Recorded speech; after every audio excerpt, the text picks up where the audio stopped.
arms and legs going different direction. Hands off to Strus. Oh, he noses right to the rim with a right-hand jam and a foul call. Max Strus has been an absolute game changer for the Cleveland Cavaliers. He's done a little bit of everything, averaging career highs almost across the board. And while you might argue this is just a result of playing more minutes, Strus has shown undeniable growth in every aspect of the game. And I think it's worth pinpointing how he has improved and what is making Max Strus so valuable to the Cavaliers, starting with his off-ball gravity and playmaking ability.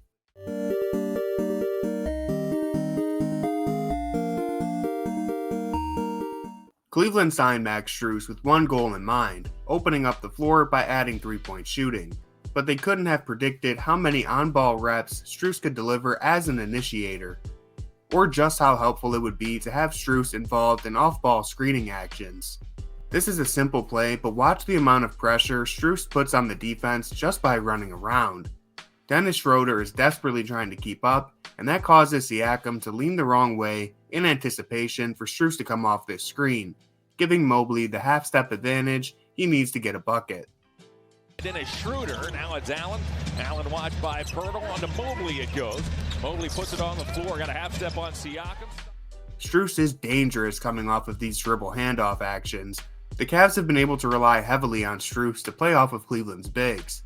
He's thrown 25 assists to Evan Mobley and 11 to Jarrett Allen.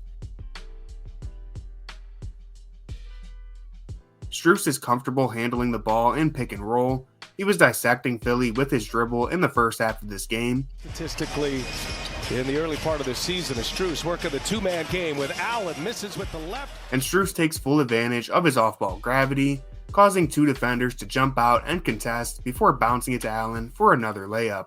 He did the exact same thing in the second half, slipping a bounce pass to Niang when two defenders pick him up on the screen. In the fourth quarter, the Cavs empty out the corner and Tyrese Maxey has to chase Strus over this screen to avoid giving up a three-point shot. But Strus takes a sharp angle and wraps a sweet pass to Mobley for a dunk. Later in overtime, Maxey again has to chase Strus around a screen, and it's a simple bounce pass that sets up Allen for a clutch floater.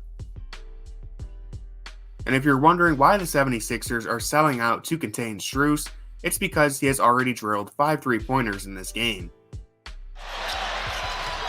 And Strus, as we see Strus just line up another long one. Strus is a loaded gun that teams have to respect at all times. The Blazers are all over him on this play, so Max just tosses it over the top to Mobley. And in the fourth quarter, the Blazers blitz him again, and you guessed it, it's another assist to Evan Mobley. Strus shot just 1 of 7 from downtown in this game, but that didn't stop Portland from treating him like a ticking time bomb. The Raptors found out the hard way when Strus went from scoreless in the first half to exploding for 20 points all in the third quarter. We'll talk more on that later, but for now, let's stay focused on his growth as a playmaker with his ball fake and dazzling behind the back pass in the fourth quarter. Strus now to Allen. Allen puts it up and in. That was gorgeous interior passing to set up the play. Later to win that game, Strus' off-ball gravity comes into play again. Strus slips a screen and draws his defender all the way out to the corner, and this opens up enough space for a pick and roll with Allen and Mobley playing pickle in the middle with Siakam. Having Strus create a diversion away from the actual play that is being formed is an advantage the Cavs didn't previously have. Disguising actions is becoming a crucial part of running a proper NBA offense. Remember how Cleveland uses Strus to clear up the corner when running pick and roll? Now watch how Philly is so focused covering Strus and Wade on this baseline exit, they don't realize Strus is actually popping up to wall off Embiid and create an easy layup opportunity for Garland. This is the type of creativity the Cavs needed last season, and with Strus turning into a legit on-ball playmaking threat, the Cavs' offense is more dangerous than ever. Cleveland's offense is scoring nearly 8 more points per 100 possessions when Strus is on the floor. That's even better than Darius Garland so far, and only a few decimal points behind Donovan Mitchell. So all in all, I'd say signing Max Strus was a quality decision from the front office, and we haven't even discussed the marquee reason they acquired him. Steal. Strus down the center of the floor. Stumbled. Puts it up and in. How did he do that?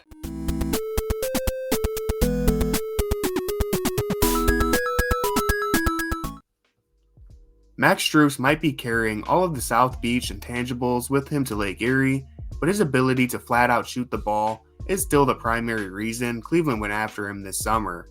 And so far, he has not disappointed.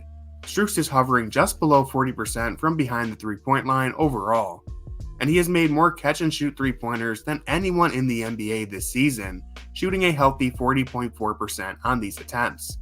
A simple ghost screen causes Philly to get their wires crossed, and it's an open look for three. And if you're going to play drop coverage against Max Strus, you might as well rack up another 3 points. Strus has been punishing teams that give him even a shred of daylight, shooting 48% on wide open looks and above 40 on late contests. But covering Strus isn't as simple as locking him from the top, because he's made extra money cutting to the basket. Strus has great timing on these backdoor cuts. He leaves Wiggins in the dust after faking him toward the screen. And this dunk nearly made Darius Garland lose his mind. On it, tried to save it, does. Strus to the basket! But now let's finally talk about his 20-point quarter versus Toronto, where Strus showed the total package of what we've been discussing. Keep note, the Cavs trail by 10 to start the half. When Allen gets the block, Strus is the first one down the floor for a bucket. And on the very next play, it's another stop and another breakout for Max Strus, forcing an early Toronto timeout. This ball was almost grabbed by Herro, comes to Mitchell, there goes Strus again! But Strus keeps bringing the energy, tracking down this miss for a putback layup, and a minute later, it's his backdoor cut that slices the lead down to 5. And all of this is happening because Strus simply won't stop moving. In transition, Strus fills the floor all the way down to the corner, and that's just automatic. And for good measure, the Cavs run an ATO for Strus to bury a three-pointer from the opposite corner a minute later. The Cavs are still clawing to regain the lead, but that won't take much longer at this rate, as Strus calls his own number, flowing into a DHO and slamming down his third three-pointer of the quarter. Through Thompson, get it back on Corka 3! And finally, watch the subtle details on this play to take the lead. Strus and Thompson set up like they are going to set double screens for Garland, but Strus turns on the Jets last second, and Thompson slides over to make this trailing contest even more difficult for the defender. And while the Raptors still get a decent hand up on the shot, it doesn't matter because Strus is already red hot at this point, and the Cavs would lead the rest of the game, all behind this Mad Max eruption. Strus, oh my! You better be ready. So overall, Strus has been one of the biggest signings of the NBA season, and it's hard to overstate how impactful he has been to the Cleveland Cavaliers. Strus going coast to coast and lays it in.